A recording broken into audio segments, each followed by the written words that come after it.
Muy buenas tardes a todos. Hoy se presentará una muy importante conferencia que se llama Los agitados caminos de regreso del Libertador, presentada por el historiador e ilustre miembro de muchas asociaciones históricas, que es el doctor Armando Barona Mesa. El doctor Armando Barona es un ilustre ciudadano y gran historiador, nacido en Cartago, Valle del Cauca. Estudió sus estudios secundarios en el Colegio Champañá de los Hermanos Maristas y universitarios en la Universidad del Cauca. Y allí se graduó de doctor en Derecho y Ciencias Políticas y Sociales con una tesis laureada. Su especialización es en Derecho Penal y Administrativo. Tiene una experiencia profesional muy larga como abogado, litigante de Derecho Penal y Derecho Militar. Los cargos desempeñados, casi todos los niveles de juez, desde juez municipal de Río Frío hasta juez del Tribunal Superior de Cali. Cargos de elección popular, pues concejal naturalmente de su ciudad de Cali y miembro del Congreso de la República por 3 periodos como representante a la Cámara y también como senador de la República del año 90 a 91. Cargos ejecutivos: fue secretario del Gobierno de Santiago de Cali y alcalde encargado de la ciudad. Cargos diplomáticos: delegado a la Asamblea de las Naciones Unidas como embajador extraordinario y plenipotenciario. Embajador extraordinario y plenipotenciario en la República de Colombia y delegado de Colombia a la Asamblea de la OIT. Ha sido un periodista muy activo, tanto en el Diario de Occidente, en el País de Cali y en el Siglo y Nuevo Siglo de Bogotá. Tiene muchas obras literarias de todo matiz, momentos y personajes de la historia en 3 tomos. Y su última, de las 15 que aparecen, es Córdoba, Gloria y Asesinato del Héroe, en 2 tomos. Miembro de la Academia de Historia del Norte de Santander, miembro numerario de la Academia de Historia del Valle del Cauca, condecorado por varias órdenes del mérito de la República de Polonia, como humanista eximio de la Fundación de Humanismo y Medicina y Orden de las Ciudades Confederadas de Cali. De manera que con mucho orgullo y satisfacción le cedo la palabra al ilustre historiador, catedrático, embajador y jurista, don Armando Barona Mesa, ilustre vallecaucano. Señor presidente, doctor Miguel Santamaría Ávila, con mucho regocijo saludo igualmente a quien era hasta hace muy poco presidente de la Academia Colombiana de Historia, el doctor Eduardo Durán, y muy buenas tardes a los compañeros del Valle y a las eminencias en el campo histórico que hacen parte de esta asamblea y esta gran asociación.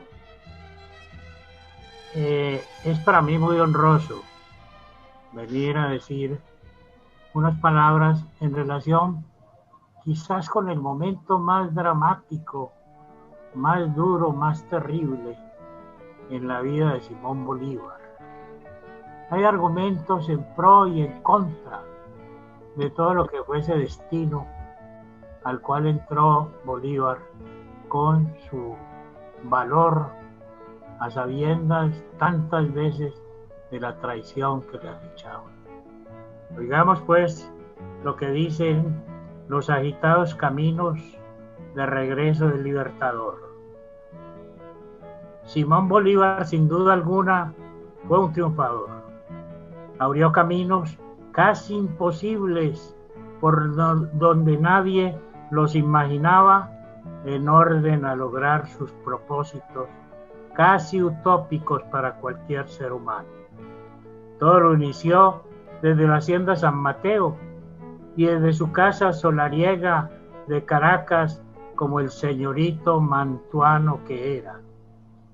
Dominó las aguas y las montañas y nada lo arredró. Venció todas las dificultades y aún hombres que, no obstante ser el enemigo, terminaron admirándolo, como el propio pacificador don Pablo Morillo. Cuando sale para la Nueva Granada, en las distintas oportunidades en que lo hizo, iba vencido. Este país nuestro siempre fue su refugio y aquí volvió a levantar sus ímpetus de libertad. Avanzó con la victoria, uncida a su gloria, por los caminos de Boyacá, Santa Fe, los pueblos ribereños del Magdalena, Ocaña, los llanos venezolanos y granadinos, el viejo Cauca, Ecuador, el Perú Bajo y el Alto Perú, incluía además Panamá. En esos lugares alcanzó la estatura del héroe que el paso del tiempo y los sufrimientos posteriores, lejos de disminuirlo, han incrementado en su proyección, como lo intuyera José Domingo Choquehuanca en su discurso de 2 de agosto de 1825.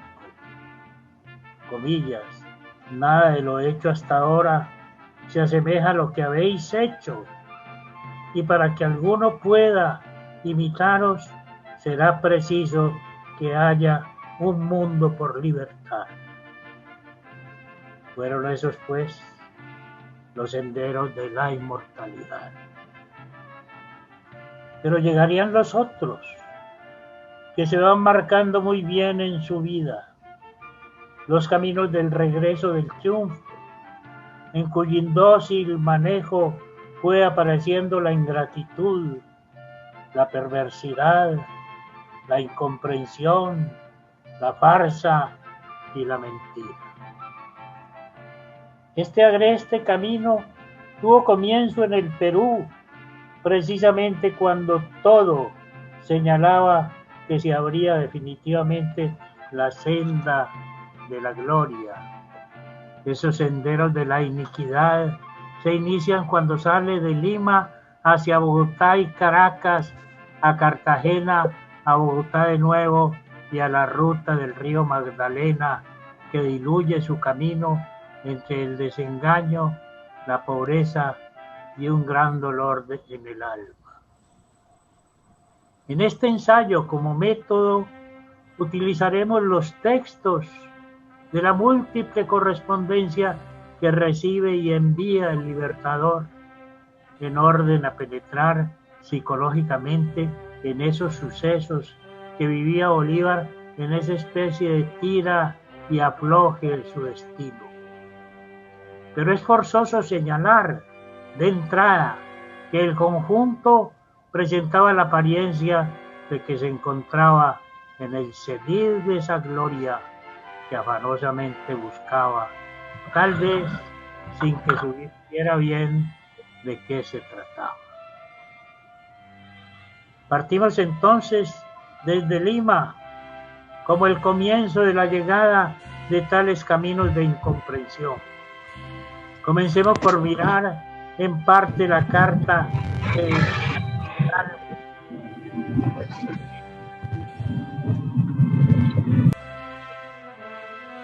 dirige el 8 de agosto del 26, casi desde el estribo de su caballo, saliendo para el Ecuador, al general Santander, quien, como lo dice en la carta, no ha puesto en conocimiento de toda la intensidad y los motivos que agitan su atención en Bogotá.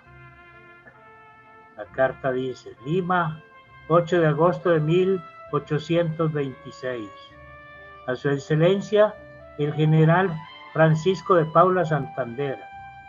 mi querido general, cuando yo esperaba este correo con una impaciencia mortal para que me informase del verdadero estado de las cosas en Venezuela, me encuentro con que usted no sabe más que yo sé 20 días hace 100 días, por lo menos, que han tenido lugar los sucesos de Páez en Valencia, la revolución de los morrocoyes en la Cosiata, Valencia, 30 de abril de 1826.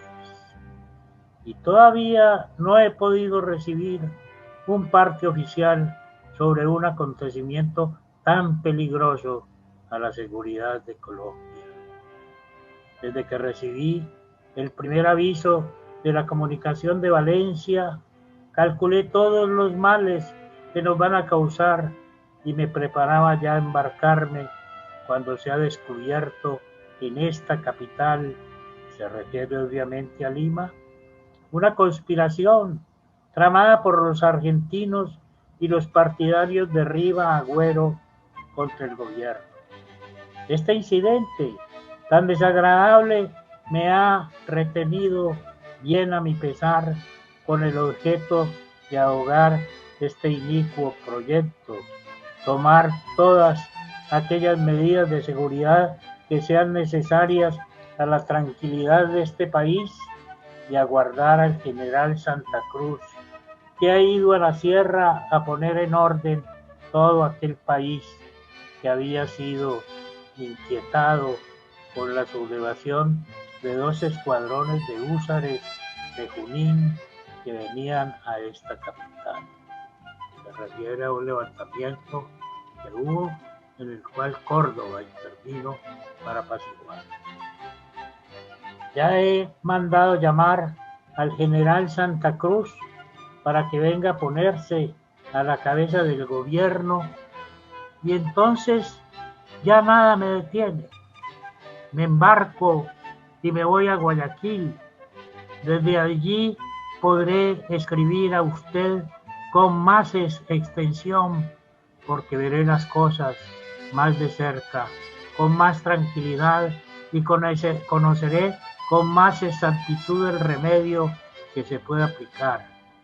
No obstante, me adelanto a decir a usted que yo no encuentro otro medio de conciliar las voluntades y los intereses encontrados de nuestros conciudadanos que el presentar a Colombia la Constitución boliviana, porque ella reúne a los encantos de la federación, la fuerza del centralismo, a la libertad del pueblo, la energía del gobierno y, en fin, a mi modo de ver las cosas, yo que las peso en mi corazón, no encuentro otro arbitrio de conciliación que la Constitución boliviana, la que contemplo como la arca donde únicamente podemos salvar la gloria de 15 años de victorias y únicamente y desastres, y últimamente yo presentaré a Colombia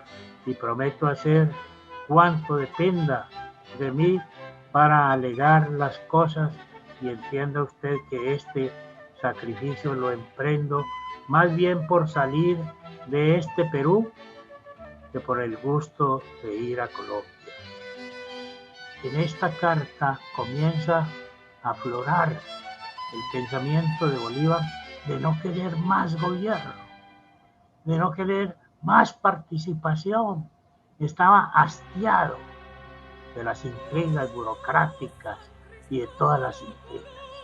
De modo que eso es lo que quiere en este momento presentar como salvación de Colombia, esa constitución que él había tomado de Haití, del propio señor Reverán,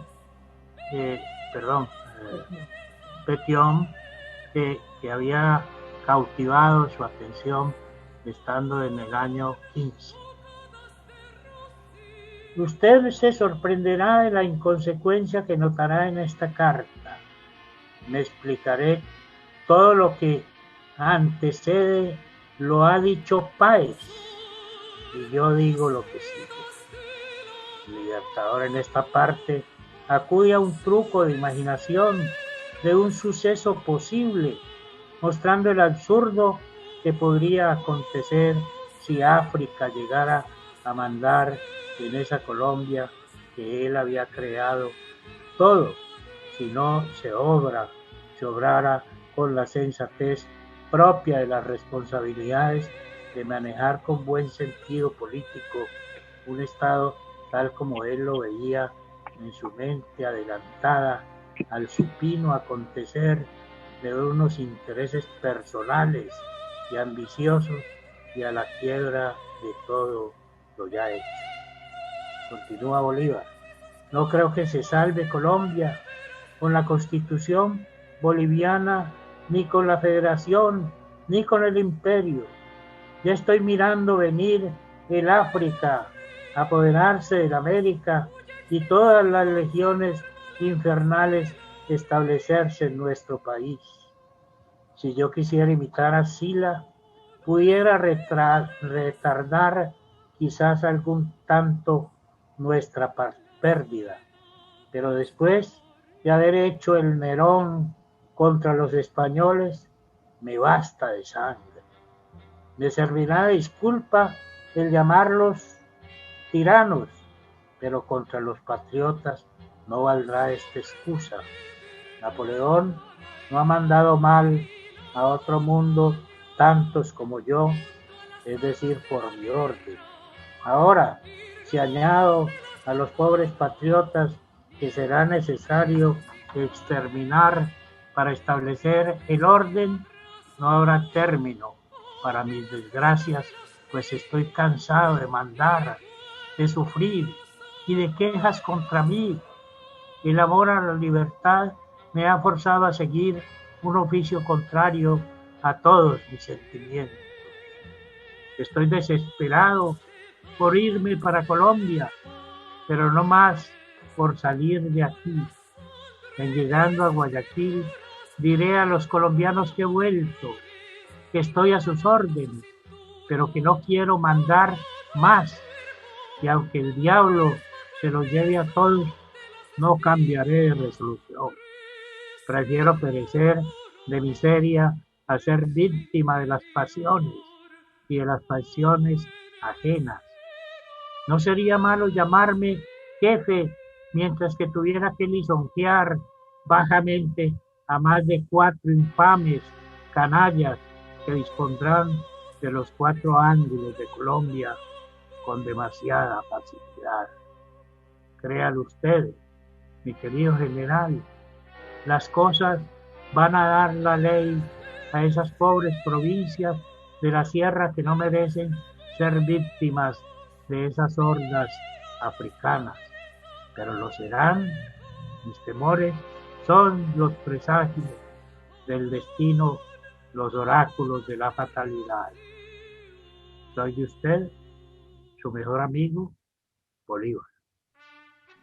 Es realmente una carta dramática y patética en la que expresa su mejor amistad a Santander y su deseo reiterativo de no mandar más.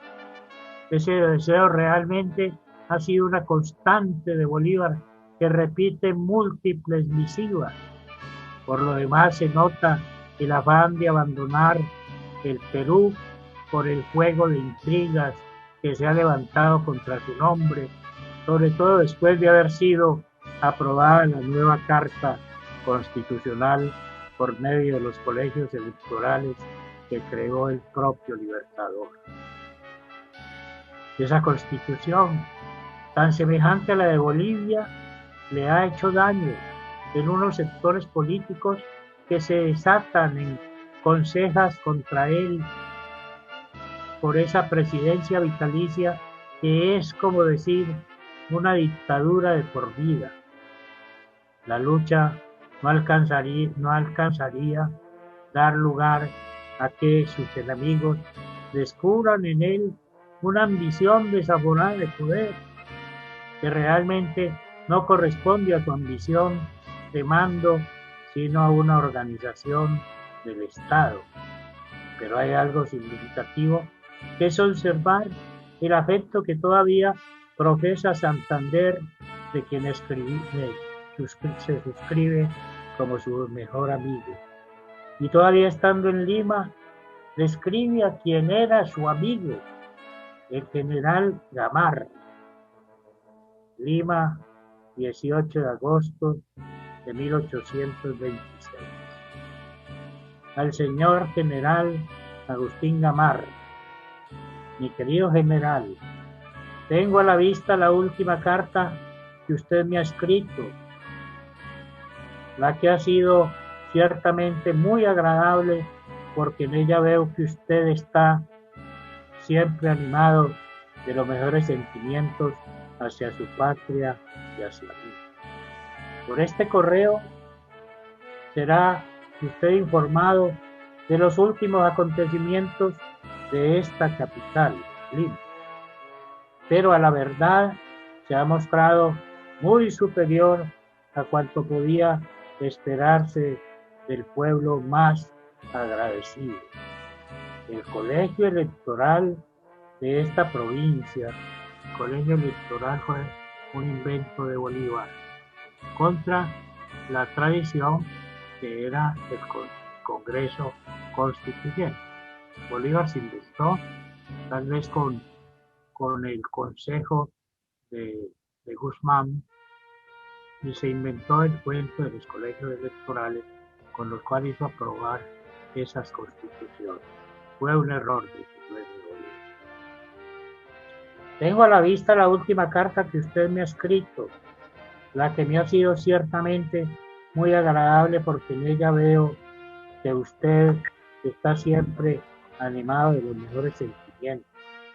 Por este correo será usted informado de los últimos acontecimientos de esta capital, que, a la verdad, se ha mostrado muy superior a cuanto podía esperarse del pueblo más agradecido.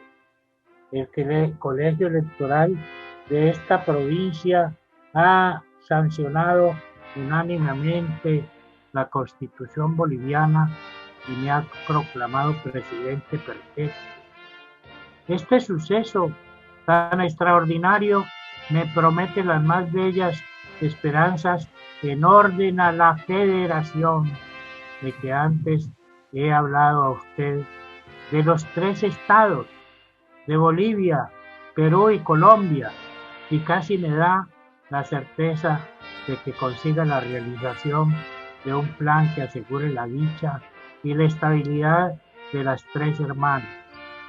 La fuerza de estos mismos sucesos, lejos de detenerme en esta capital, me lleva nuevamente a Colombia a preparar allí los espíritus a fin de que se acepte la Constitución boliviana junto con la Federación y establecer el orden y la estabilidad que están amenazados por la fuerza de los partidos. Cierra comillas. ¿Qué vemos allí? Vemos una decisión unívoca, absolutamente sin sospecha alguna, de querer establecer un Estado grande, fuerte, y lo habría sido. Perú, Alto Perú y los 3 países de la Gran Colombia. Habría sido un gran país, y eso era lo que soñaba Bolívar. No para él, sino para la historia. Está claro el plan de acción de Bolívar en relación con su idea grande de unir a esta América hispana en una federación como la del país del norte del continente, que aglutinara distintas nacionalidades unidas por la religión, la raza mestiza, el idioma y el ancestro común indígena. Era, por supuesto, un gran pensamiento que, de haber prosperado, habría hecho que ese que él soñaba hoy fuera uno de los más grandes países del mundo. Pero, por supuesto, ya pintan los partidos políticos contrarios.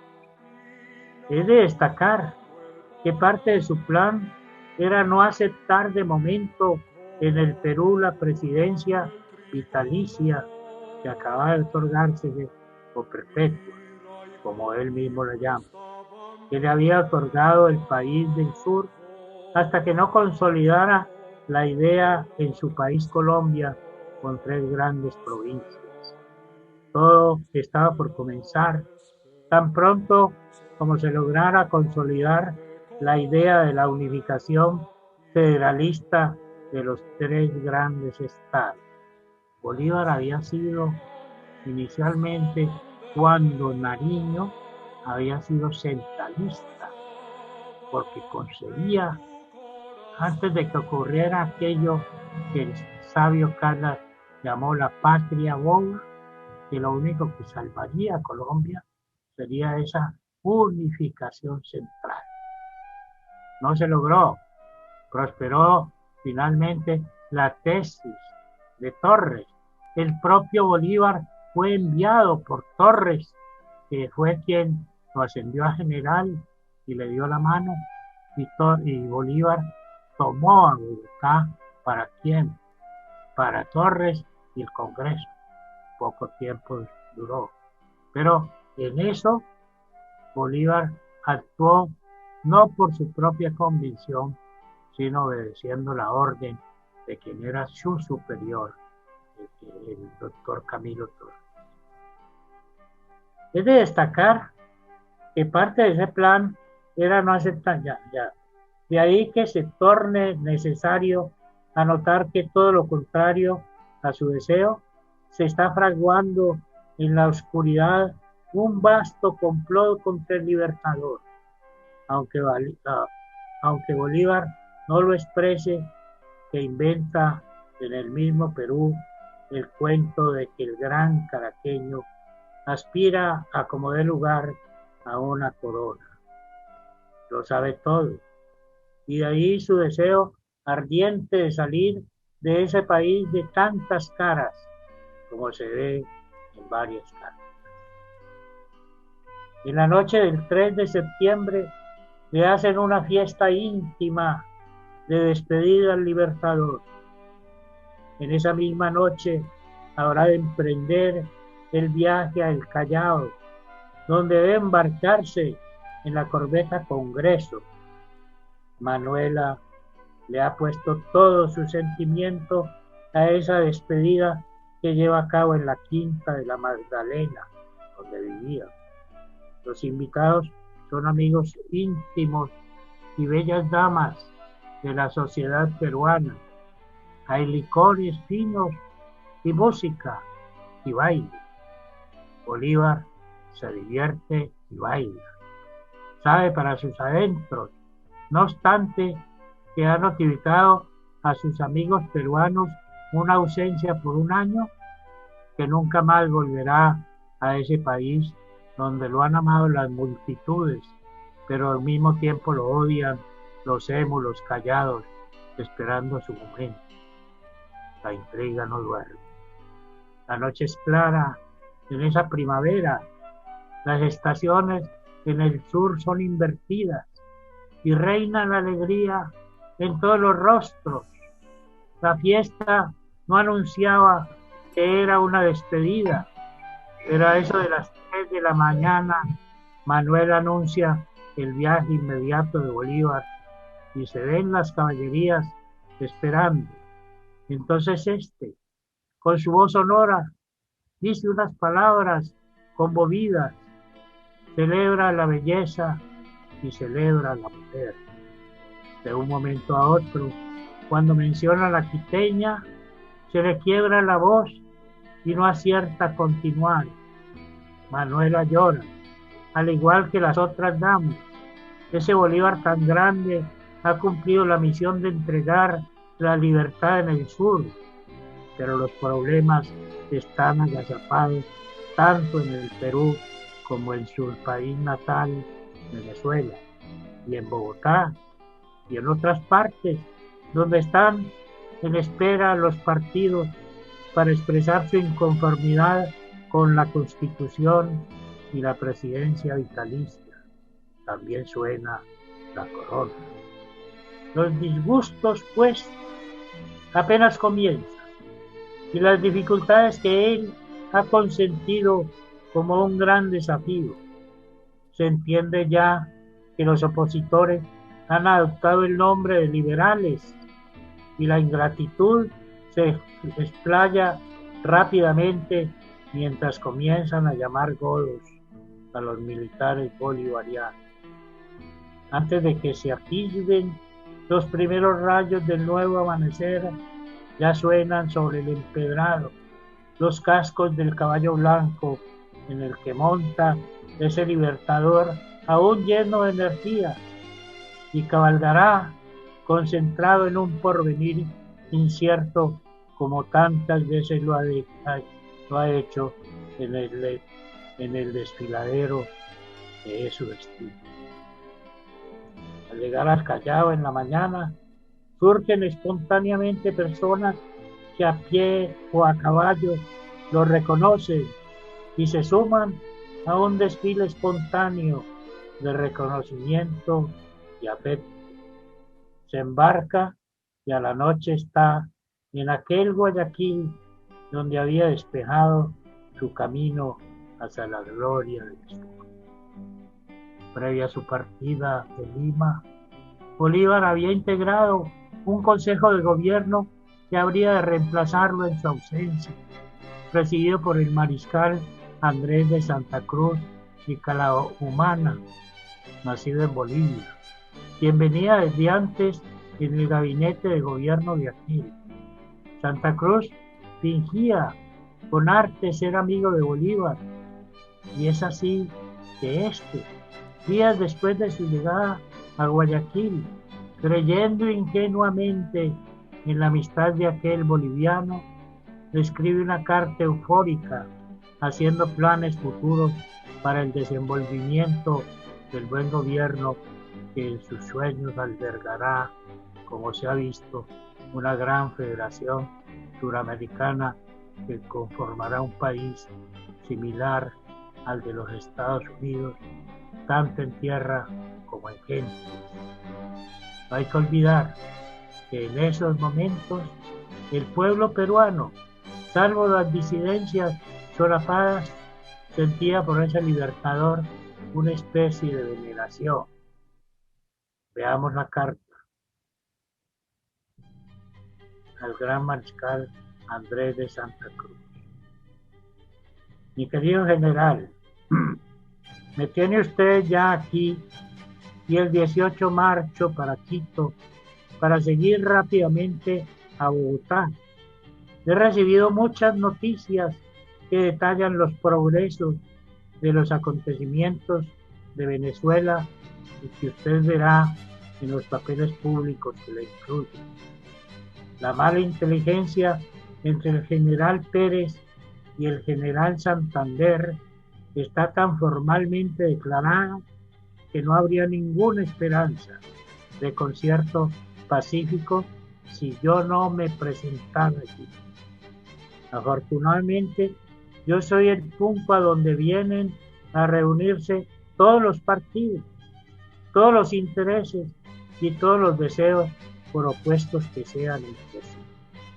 Esta confianza me hace el árbitro y el componedor de sus diferencias. Tengo pues muchas esperanzas de que todo se organizará y de que las cosas volverán a entrar en el orden debido. De todos modos, los puntos de la República, he recibido invitaciones para ir a serenar la tempestad que nos amenaza, poniendo todos sus destinos y su suerte en mis manos. Todos los departamentos del sur me han aclamado dictador, como dirá usted, por las actas que acompañan. Puede ser que todo Colombia haga otro tanto, y entonces el camino se ha franqueado infinitamente más de lo que yo esperaba. Mi querido general, voy a entrar en un laberinto horrible que me ocupará todo entero de Colombia. Y aquí tomó García Márquez el título de su obra sobre Bolívar. Por lo mismo, usted no extrañará el que no hable mucho de las cosas del Perú, sino respuesta de lo que usted me diga. La dictadura que me espera debe operar una reforma completa, porque la organización misma que tenemos es un exceso de fuerza mal empleada y por consiguiente dañosa. Usted sabe que yo ya aborrezco los negocios de administración y que me son muy fastidiosos los cuidados sedentarios. Todo esto me abrumará, me quitará el humor de escribir a usted y a los otros amigos con la extensión que yo deseara. Espero que usted tenga la bondad de decirlo así a esos señores y muy particularmente a los generales Lafuente, Navarra, Pardo de Sela, Orbegoso, Echenique, a quienes tendrá usted la bondad de escribirles en todos los correos alguna fineza de mi parte. Este cuidado será agradable a todos. Y agrega, he visto al señor Vidaurre, Manuel Lorenzo de Vidaurre y Encalada. Habría de dar el golpe de Estado contra Bolívar a los 50 días de viaje de este, y además fue el que expulsó con maltrato a Manuel, que como siempre me hace muchos cariños, sigue la carta de Bolívar. Quiere irse para el Perú a llevar los tratados, aunque le han dicho, está hablando de Vidaurre, aunque le han dicho que el gobierno quería emplearlo en Colombia. Ayer, comiendo y en público muy numeroso, ha dicho cosas bellas sobre la reunión del Perú y Colombia. Si se mantiene en ese espíritu puede ser útil.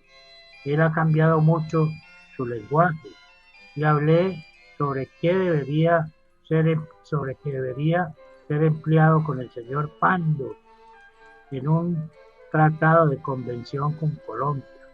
Me respondió que era una idea que le lisonjeaba mucho y que le había concedido más de 3 años. Soy de usted, de todo corazón, Bolívar. Se ha dicho antes que el Libertador siempre fue un optimista,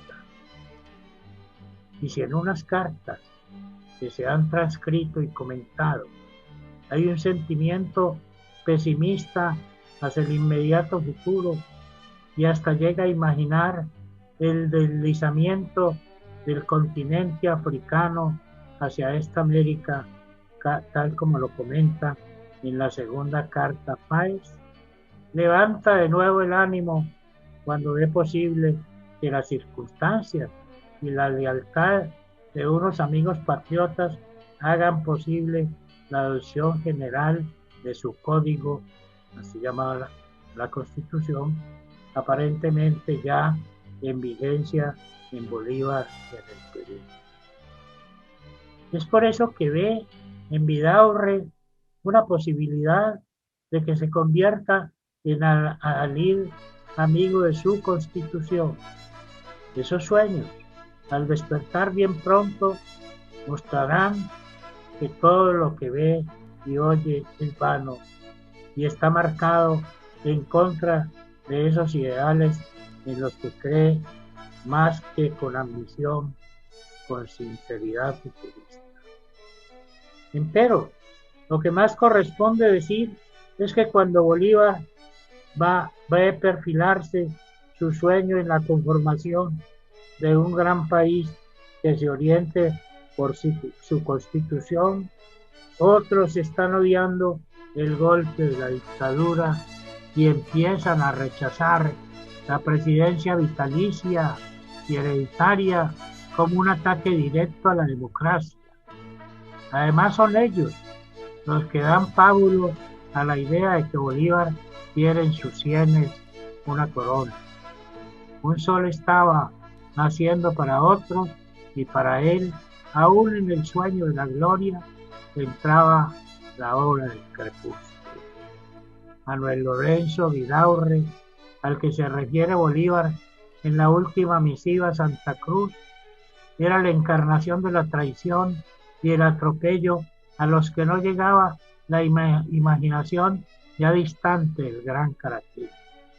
Fue precisamente él, Vidaurre, quien realizó el motín el 26 de enero de 1827, que tuvo origen en el levantamiento interno de José Bustamante de la Tercera División colombiana en Lima, provocado por los mismos peruanos, que desembocó en el golpe de Estado contra el propio Libertador. Por cierto, Santander habría de celebrar desde Bogotá esta insurrección que ocurre para gran malestar del gran caraqueño cuando éste se encuentra en Caracas. Fue precisamente en ese momento cuando el Libertador comprendió el doble juego santanderista en su contra, y fue entonces también cuando por interpuesta persona le pidió al vicepresidente que no le escribiera más, rompiendo los diques de la amistad y de la colaboración dentro del gobierno. Ese mismo Vidaurre, adulador del boliviano Santa Cruz, llevaba en sí mismo toda la ambición y el despotismo que también cobijaban al propio boliviano. Y fue precisamente este quien encabezó el movimiento que eliminó la Constitución bolivariana, pretextando tal vez con razón, que había sido adoptada por unos colegios electorales sin valor para reemplazar al Congreso Constituyente, como lo hemos de ver adelante. De paso, con el golpe de Estado de Vidaurre, se anuló también la elección de Bolívar como presidente vitalicio. Todo el derrumbe comenzó allí, en ese personaje al que se refiere en tan buenos términos el Libertador y al que de manera sincera destaca como personaje de un gran porvenir. En mi libro Córdoba, Gloria y Asesinato del Héroe, anoto sobre este momento crucial.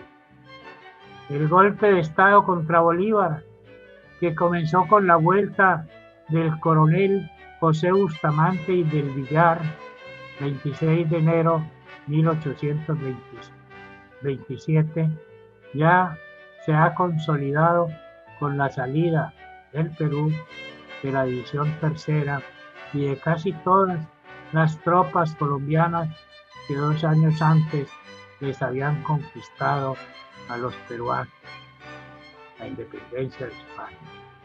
El general peruano Manuel Lorenzo de Vidaurre, ya ejerciendo el mando al lado de Santa Cruz, le ha notificado a Córdoba que de la orden de la salida del territorio inca, que también extiende a Manuela Sáenz, a la que odiaban casi de modo general los peruanos por ser la querida de Bolívar y por las glamurosas noches de la Magdalena, el espejismo del Perú que había disuelto en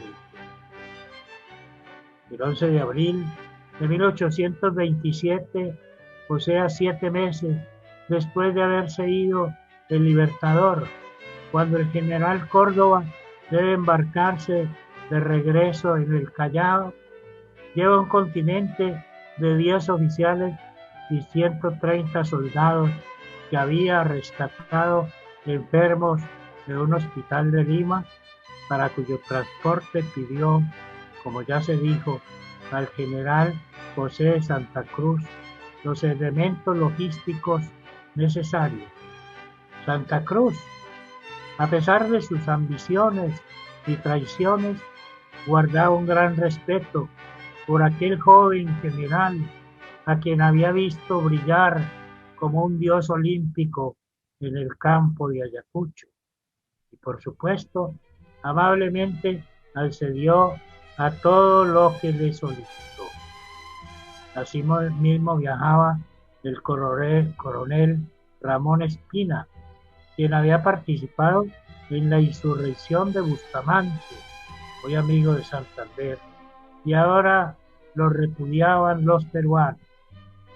Por supuesto, también viaja Manuela con sus dos esclavas libertas, Nathan y Jonathan. Días antes, a Manuela le habían allanado su vivienda de la Magdalena, de donde la condujeron al convento de las hermanas nazarenas por orden del nuevo hombre fuerte Vidaurre.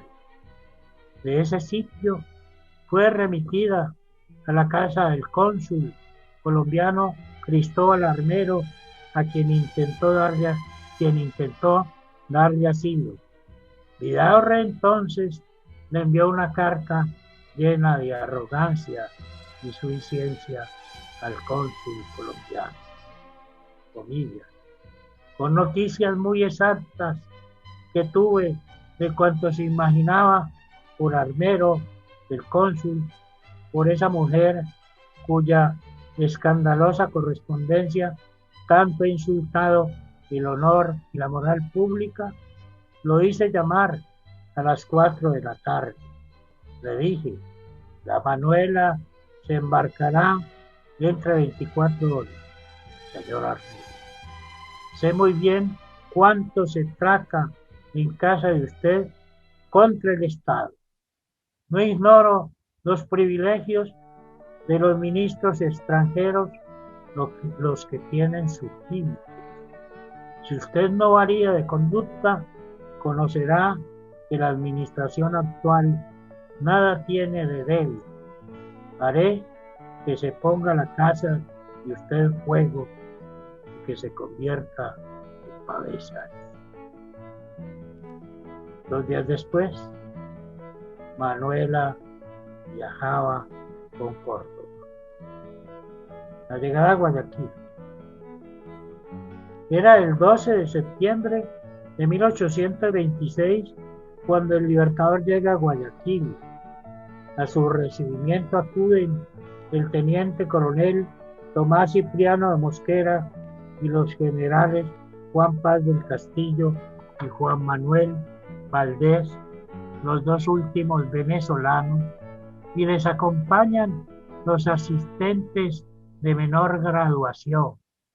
Ya ha estado por allí en meses pasados y en misión especial el enviado de Páez Antonio Leocadio Guzmán, a quien Bolívar le ha confiado la misión con cartas credenciales especiales y otras personales del propio Libertador, de organizar en Ecuador, en la Nueva Granada, en Panamá y Venezuela, el movimiento que conduzca a elaborar una especie de plebiscito en favor de que se permitiera modificar la Constitución de la Villa del Rosario de Cúcuta de 1821, que ordena que no puede hacerse modificación alguna en el curso de los primeros 10 años.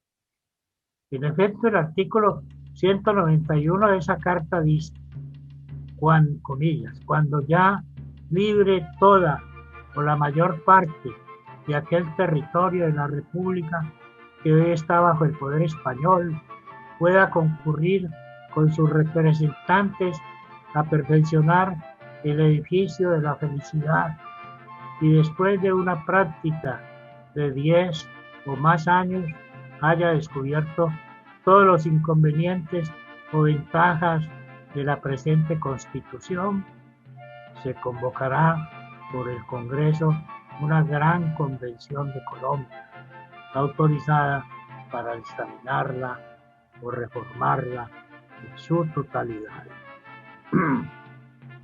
En razón a esa norma y al apego que muestran los constitucionalistas, ya declarados enemigos del gobierno del Libertador, a esa misma Carta Fundamental del 21, hay que poner en ejercicio como un elemento esencial transitorio los poderes de excepción que puede ejercer el presidente en los casos de alteración del orden público, de conformidad con lo ordenado por el artículo 128 de la misma. Esa salida es la que permite usar en términos populares la que el propio Bolívar llama la dictadura transitoria.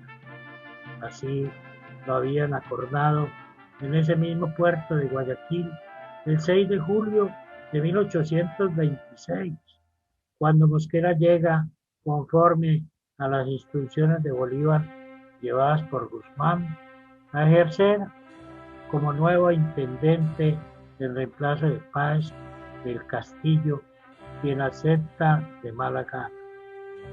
Y vuelven a mencionar los colegios electorales, invento de Bolívar que aparentemente solo hasta ahora y no más allá también le han funcionado en Bolivia y Lima.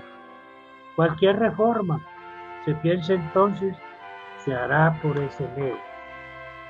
O sea que para ese entonces se ha definido el procedimiento y el orden de prioridades por parte del Libertador en busca de la liberación del gran obstáculo que es la Constitución del año 20.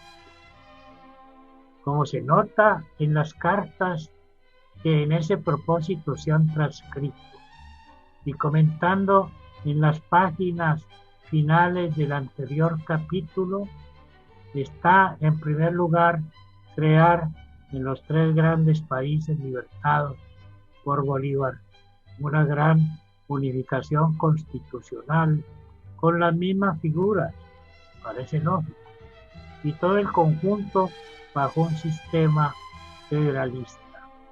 Dar resistencia a un solo gran país que no tiene que estar enredado en elecciones periódicas agitadas y violentas, recordando que se trata de naciones que culturalmente no están preparadas para la democracia plena, conforme lo ha notado el Bolívar en la conocida Carta de Jamaica. Es preciso recordar lo que allí apuntó, comillas. Los acontecimientos de la tierra firme, así llamaban a Venezuela, nos han provocado que las instituciones perfectamente representativas no son adecuadas a nuestro carácter, costumbres y luces actuales. En Caracas, el espíritu de partido tomó su origen en las sociedades, asambleas y elecciones populares, y estos partidos nos tomaron a la esclavitud, sí. Y así como Venezuela ha sido la República Americana que más se ha adelantado de sus instituciones políticas, también ha sido el más claro ejemplo de la ineficacia de la forma democrática y federal para nuestros nacientes estados. En prueba, en Nueva Granada, las excesivas facultades de los gobiernos provinciales y la falta de centralización en general han conducido a aquel precioso país al estado a que se ve reducido en el día. Por esta razón, sus débiles enemigos se han conservado contra las probabilidad, en tanto que nuestros compatriotas no adquieran los talentos y las virtudes políticas que distinguen a nuestros hermanos del norte. Los sistemas enteramente populares, lejos de sernos favorables, temo mucho que vengan a ser nuestra ruina. Cierra comillas. La parte de la carta de Jamaica. Tal es el hechizo que tiene para él esa carta fundamental tomada de la Constitución haitiana y que ha creado para Bolivia, adoptada ya en el Perú y en vigencia aparentemente, y que debe extenderse como un elemento vital de grandeza y progreso a todos los países bajo su mando. Se podría notar que no es, pues, el poder lo que busca tan afanosamente, sino la fortaleza de un gran imperio, aunque en realidad no lo fuera. Es allí donde radica, cree él, la aparente genialidad de su pensamiento, un imperio que no lo era, y sin duda alguna habría sido genial, si no fuera porque existe en una sociedad un pensamiento unánime, como que la gente suele pensar, que no existe en una sociedad un pensamiento unánime, como que la gente suele pensar distinto. Y algo más, casi siempre va en busca de la democracia con elecciones periódicas y cambios de cara en el gobierno. Ese es y ha sido el pensamiento liberal. Pero el lindero de los hechos y el pensamiento evasivo de los enemigos no creyeron ni en el altruismo ni en la grandeza de un pensamiento superior. Y fue fácil, en realidad, torcer el destino a costa de la vida del gran hombre. Ese fue el final de su tiempo. El 19 de septiembre de 1826, le escribe Bolívar al general Santander, con quien aún mantiene viva una correspondencia constante y comedida, una diciente carta, guardadas aún las fórmulas de la amistad, pero con energía, cuando éste le habla de monarquía que rechaza. Por cierto que si tratamos de ahondar en los intereses psicológicos del gran caraqueño en aquella época, es muy importante leer y examinar su pensamiento expresado en sus mensajes y la evolución que van tomando frente al cambio constante de los hechos. Veamos pues ese importante documento. Guayaquil, 19 de septiembre de 1826. A su excelencia el general Francisco de Paula Santander. Querido general, he llegado al sur, que he encontrado algo conmovido con algunas especies ciertas de Venezuela y otras falsas con respecto al Perú. Yo he tenido el gusto de dejar en esta ciudad, ya muy contenta, con algunas lisonjas y más esperanzas de adelanto local. Cuenca está más conmovida. Barreto ha querido trastornar el orden mal aconsejado. Torres ha sufrido, pero ya quedará satisfecho, porque he llamado a Barreto, que es una bestia. Quito se ha movido como Guayaquil y quedará contento. En Quito hay partido. Los militares están algo alborotados con las ideas de Páez. No he podido ver a Ibarra ni a Urdaneta, porque se fueron a Lima mientras yo me venía. El Código Boliviano estará ya adoptado en Bolivia y Perú. Aquí lo quieren porque parece a la Federación y porque es vivo. Este país tiene mucho de pardocracia y mucho de republiqueta.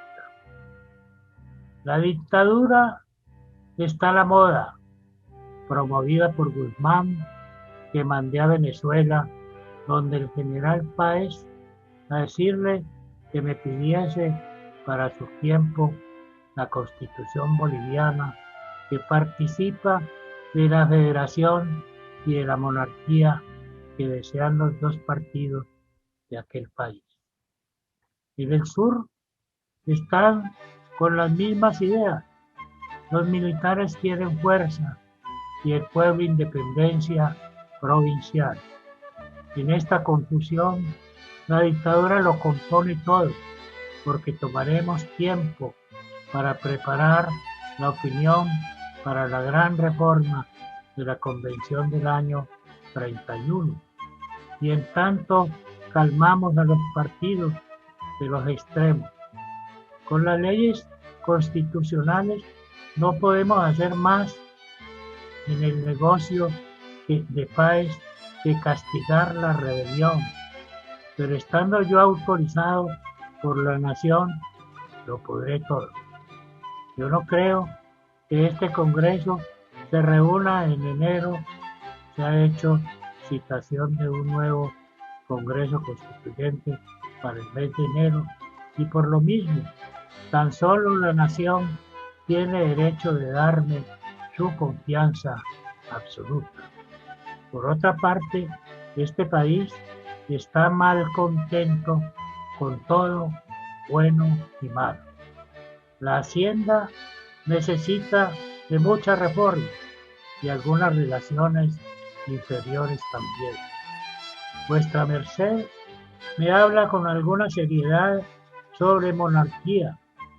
Yo no he cambiado jamás. Yo espero que vuestra merced se acordara de mis principios y de mis palabras cuando vuestra merced brindó porque yo despotizara a Colombia más bien que otro, si alguno la iba a despotizar. Por consiguiente, me admira que vuestra merced me hable como de una cosa cuestionable para mí. Libertador o muerte es mi divisa. Libertador es más que todo. Y por lo mismo, yo no me degradaré hasta un trono. Respondo a esto porque ha picado la carta en cuestión, carta que ha navegado en el norte y en el Pacífico y pudo perderse y comprometerme de algún modo, pues no todos me creen con estas ideas. Si quieren que me vaya de Colombia, que me hablen más de trono. En fin, me voy hoy para Quito y pronto estaré por allá. Quiero la quinta, se refiere a la denominada Quinta de Bolívar y no el palacio. Luego partiré para Caracas. Soy de usted, de vuestra merced, de corazón, Bolívar.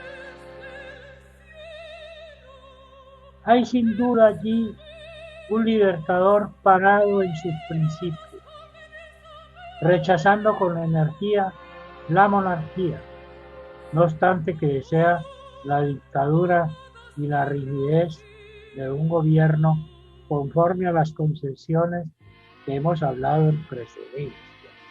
Es bueno recalcar que cuando el libertador asume esa dictadura y pluga por la dictadura, se está refiriendo a la dictadura que practicaban en la República Romana, cuando hubo aquel gran patriota que trabajaba en arado, fueron y le ofrecieron la dictadura, él fue, pacificó al país enfrentó el peligro y volvió a la sala. Ese hombre era,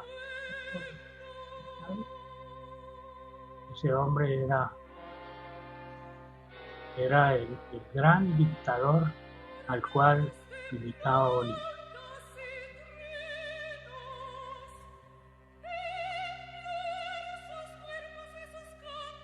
O sea que no obstante lo lisonjero, palabra que gustaba mucho al Libertador, que hasta allí ha resultado su viaje de regreso y las deficiencias que anota sobre la organización del Estado en Ecuador, que, por cierto, llama con desprecio republiqueta y pardocracia, gobierno de los pardos que eran criollos mestizos. Pero de todas maneras, salvo lo que está ocurriendo en Venezuela con Páez, se palpa hasta allí el gran optimismo de Bolívar en el porvenir. Claro que fue a partir de la llegada a Colombia y su permanencia breve en Bogotá que los hechos se van desarrollando y mostrando su forma, no tan sencilla como lo creía Bolívar, pero su urgencia mayor, explicablemente, era llegar a Venezuela. Para poder conquistar a Páez, tuvo que ofrecerle la propia renuncia al mando que hace desde allí al Congreso de Bogotá. No quiere más el poder. Su deseo es volverse a pasear por las avenidas de París y sentir el regocijo de los ambientes intelectuales que vivió 20 años atrás.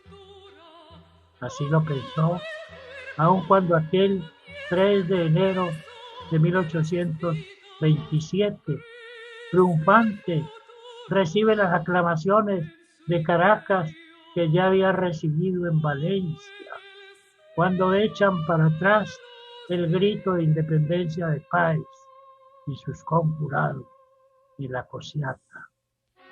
La patria es la patria y atrae, aunque Bolívar no quiere saber más de gobierno, ni de intrigas, ni de cargos públicos.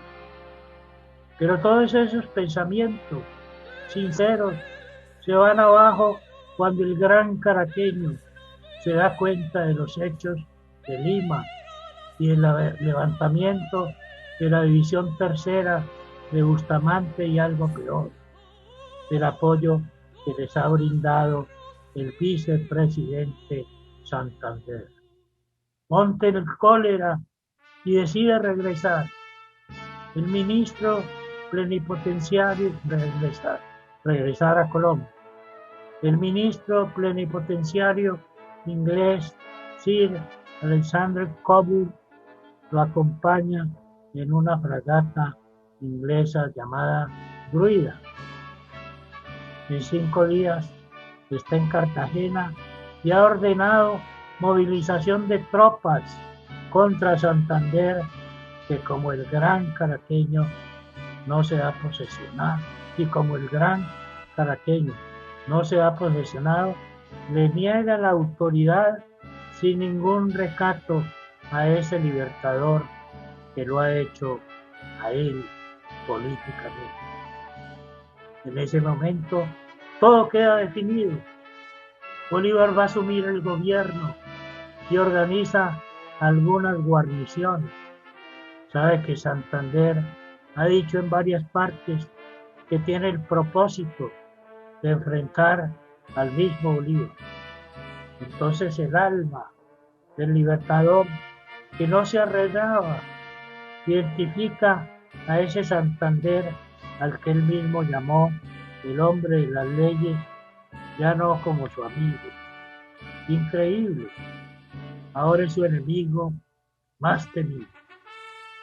Y entra al fragor de la batalla intestina a transitar los caminos de dolor y a sentir los desengaños como una puñalada, la noche septembrina y la pobreza.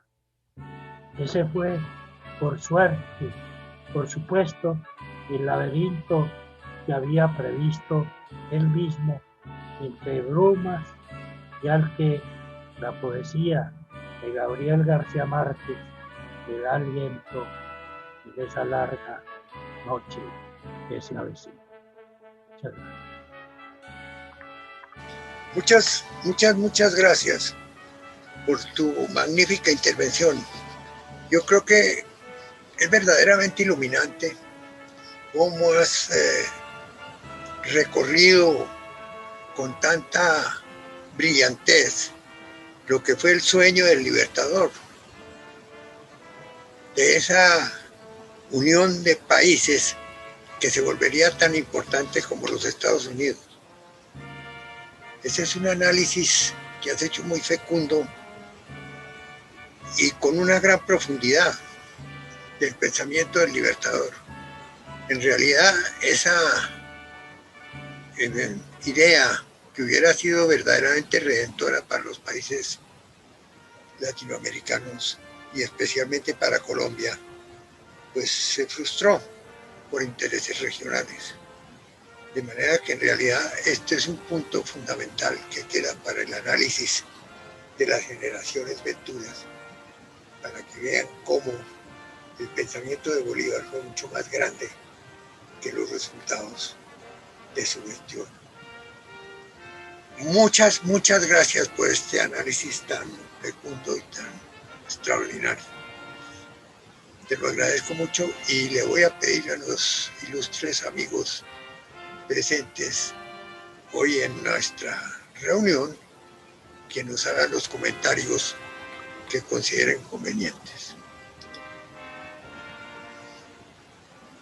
¿Quién ha pedido la palabra? Doctor Miguel. A ver. José Antonio Salazar. José Antonio Salazar. Gracias, doctor. Cuánto gusto. Doctor Armando, muchas gracias por compartirnos su investigación, pero quisiera, si fuera posible, que nos ampliara un poco el tema, el temor que tenía Bolívar de que los africanos llegaran a manejar América. ¿De dónde salió eso?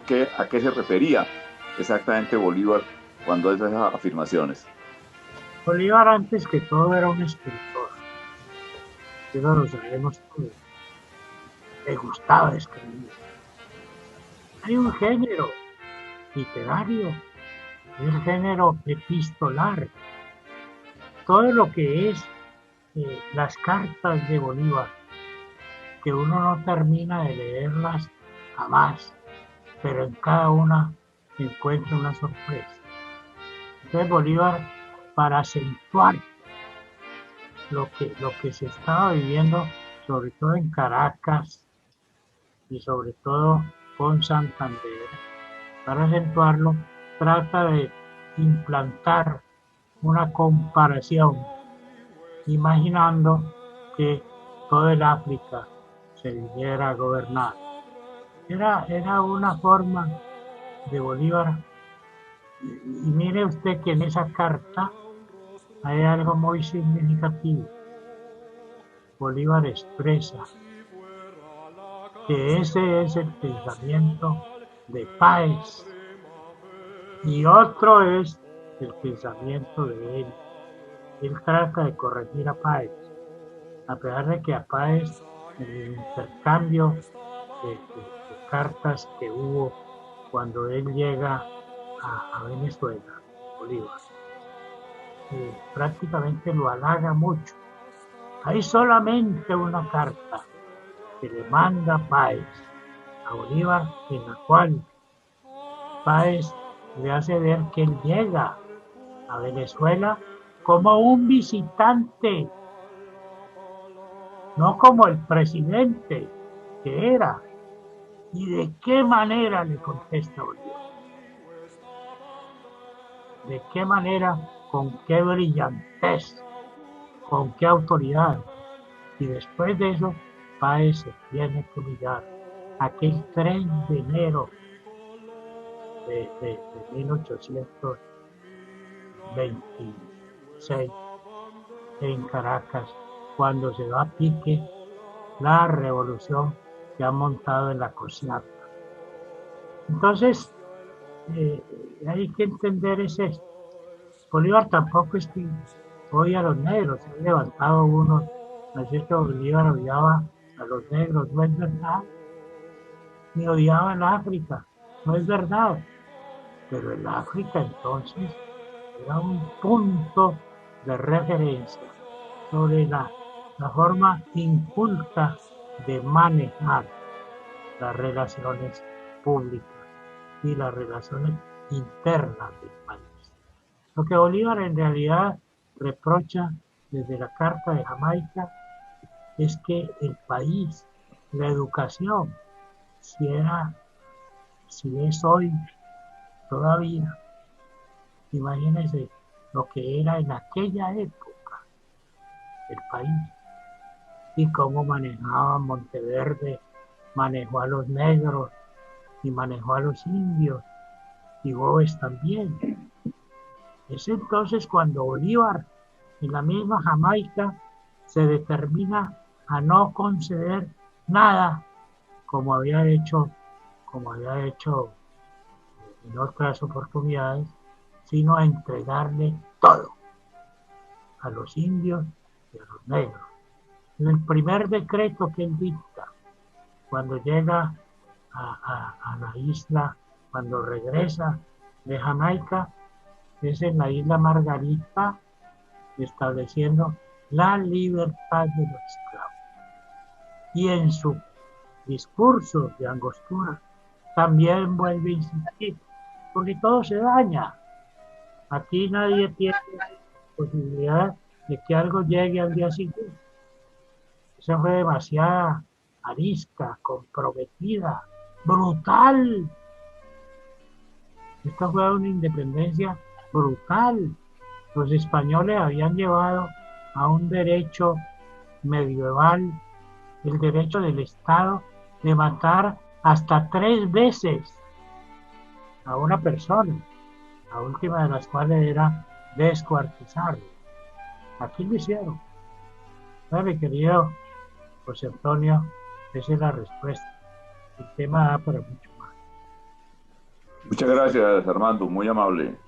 Pero yo creo que vale la pena estudiar un poquito ese punto, porque hubo en algún momento una propuesta de los países que tenían grandes colonias en África, de las monarquías que tenían sus colonias en África, de organizar alguna vez un ejército para venir a soportar a los ejércitos españoles en América, prevaliéndose del miedo que le metían los negros a los españoles, a los criollos, a raíz de los sucesos de Haití. Tenemos que conversar sobre ese tema, es un punto bien interesante. Magnífico tema, que quede en muy buenas manos. Muchas gracias. Es un tema muy bueno. Gracias, Armando. A ver, ¿quién otro nos quiere intervenir? Buenas tardes. Buenas. Buenas tardes. Habla Norberto Vaca desde El Zarzal, en el Valle del Cauca. Buenas tardes, apreciados académicos.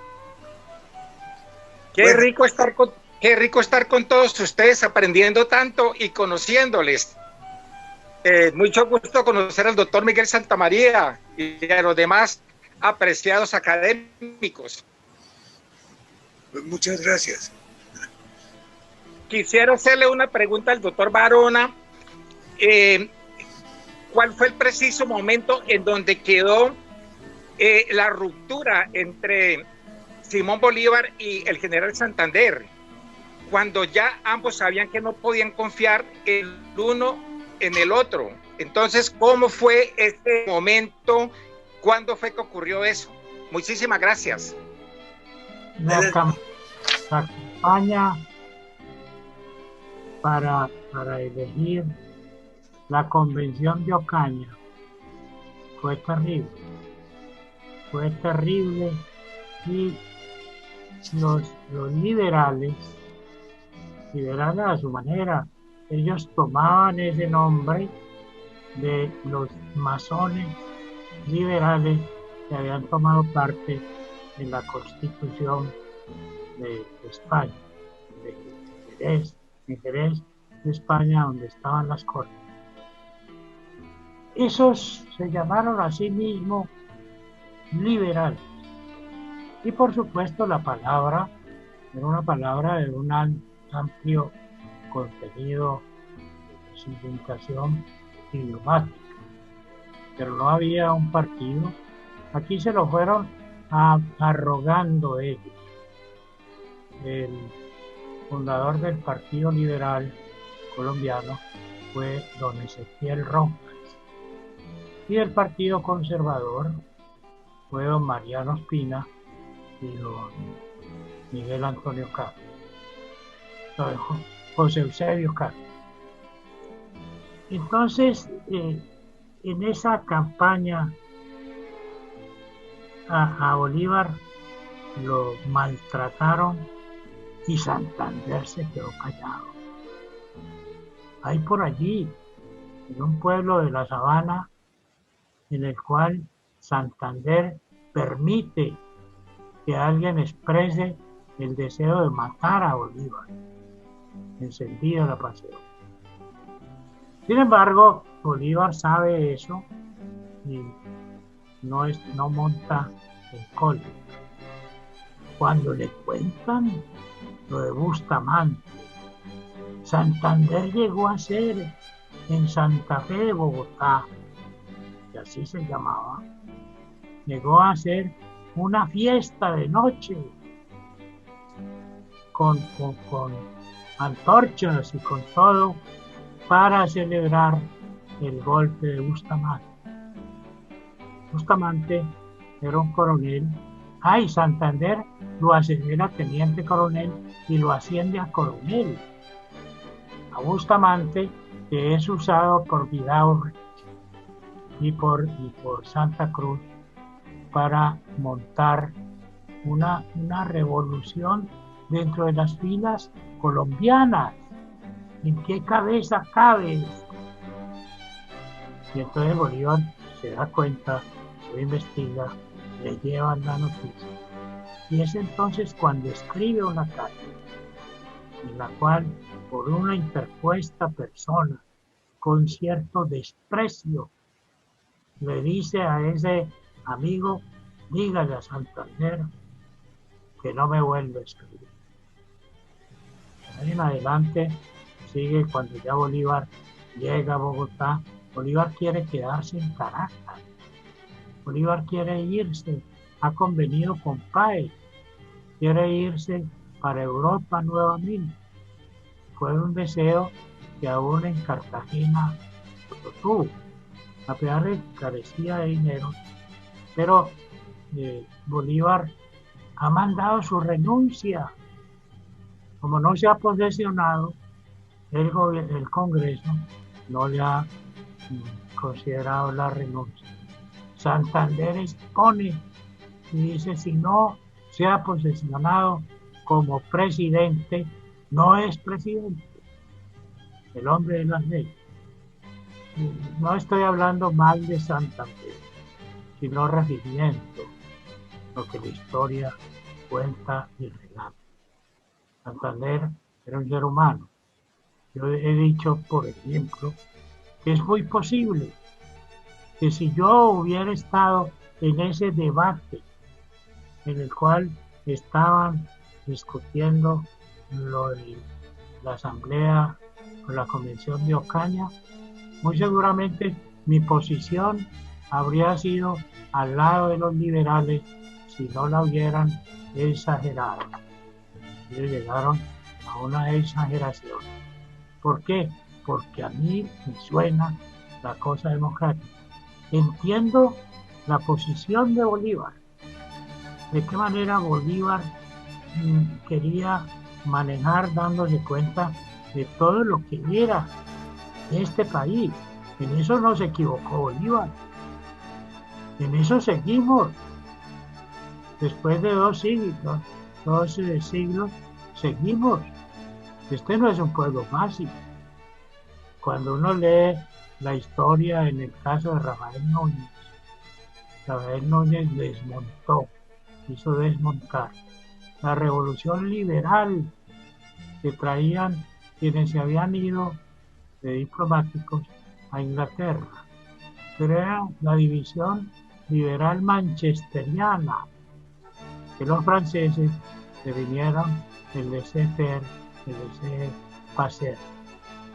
Entonces, eso no era ningún liberalismo.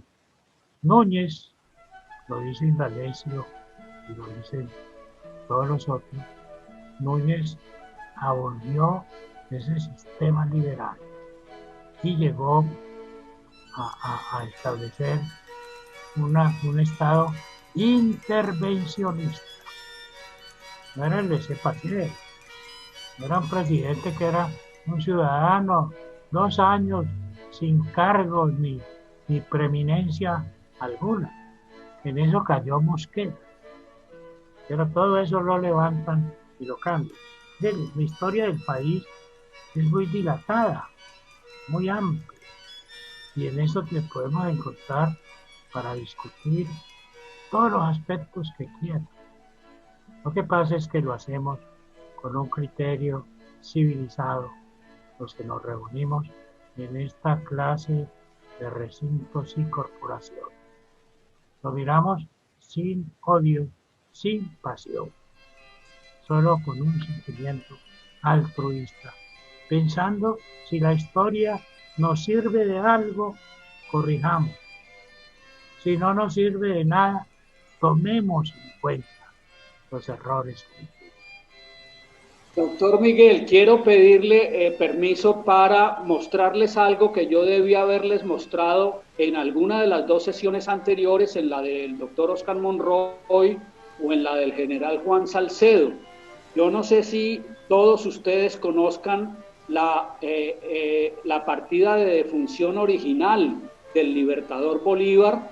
Yo la fotografié hace 8 años en el archivo eclesiástico de Santa Marta, que está ubicado en el 2º piso del Palacio Episcopal, al frente de la Catedral de Santa Marta. Entonces les quiero mostrar la fotografía original del folio, donde está la partida de defunción del Libertador, y leerles la transcripción de esa partida, porque tiene algunos elementos importantes que vale la pena mencionar. A mí se me olvidó presentárselas la semana pasada.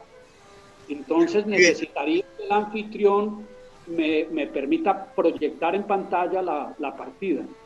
Esta partida de defunción está asentada en el libro 13, folio 7, de la parroquia de la Catedral de Santa Marta, el Sagrario, y está en el archivo eclesiástico de Santa Marta. Entonces la partida dice así: adulto Simón Bolívar, ¿sí? En el año del Señor, a 20 de diciembre de 1830, yo, el presbítero José Arenas, cura interino del Sagrario de esta Santa Iglesia Catedral de Santa Marta, certifico que el señor deán, doctor José Antonio Pérez, en unión del ilustrísimo cabildo de esta dicha Santa Iglesia, dio sepultura en una bóveda de la referida catedral al cadáver del excelentísimo señor general libertador de la República de Colombia, Simón Bolívar, natural de la ciudad de Caracas, viudo de la señora Teresa Toro, al cual señor, habiendo hecho testamento, se le administraron todos los santos sacramentos y llevó entierro mayor con 7 posas gratis, al que concurrieron todas las corporaciones, generales del ejército, oficiales y demás sujetos de distinción de esta ciudad, con asistencia también del clero y señores curas comarcanos. Y para que conste, lo firmo, José María Arenas. Esta es la imagen, la fotografía yo la tomé el 1 de agosto del año 2012 en el archivo eclesiástico de Santa Marta. Es importante ver lo de las 7 posas. Las posas eran los momentos en que el clero se detenía a cantar y a rezar los responsos. Entonces, un entierro con 7 posas, pues es bastante mayor, conforme pues a la dignidad del personaje. Muchas gracias. Muy interesante, gracias. Yo deseo presentar un saludo de felicitación muy sincero al doctor Armando Barona Mesa por su presentación. Fue una lectura magistral, llena de pruebas, de documentos que no permiten discusión. Ahí se puede ampliar, se puede pedir ampliación de conceptos y de ideas, pero ahí la discusión no cabe. Son realidades tangibles y que es imposible dejar de lado. Es una presentación histórica de la mayor calidad. Por eso lo quiero yo felicitar. Es algo importante, es algo que no se da con mucha frecuencia en nuestro medio. Nosotros hablamos de historia, decimos cosas de historia, pero a veces no llegamos a la concreción de los hechos que usted ha traído hoy en su presentación. La prueba de lo que estoy diciendo está en que ha habido poca participación para tratar el tema que usted hoy nos trajo con una gran novedad. Normalmente hay aquí discusiones y hay una participación amplia de muchas personas. Hoy ha sido corta, pero ha sido corta por lo que digo, porque las realidades son contundentes. Entonces, en esas circunstancias, la discusión es escasa y a veces las palabras sobran. Mis felicitaciones nuevamente y le deseo éxitos en su demás presentación. Gracias, doctor. Muchas gracias, mi coronel. Gracias, coronel. Tiene toda la razón. Tiene toda la razón. La conferencia ha sido extraordinaria. Bueno, muy agradecidos por su participación. Ha sido sumamente interesante el día de hoy, no solamente la presentación que está llena de puntos absolutamente inobjetables, como son las cartas. De manera que en realidad ha sido una presentación magnífica. Muchísimas gracias a mi distinguido amigo el doctor Armando Barona, quien se ha lucido hoy con su conferencia.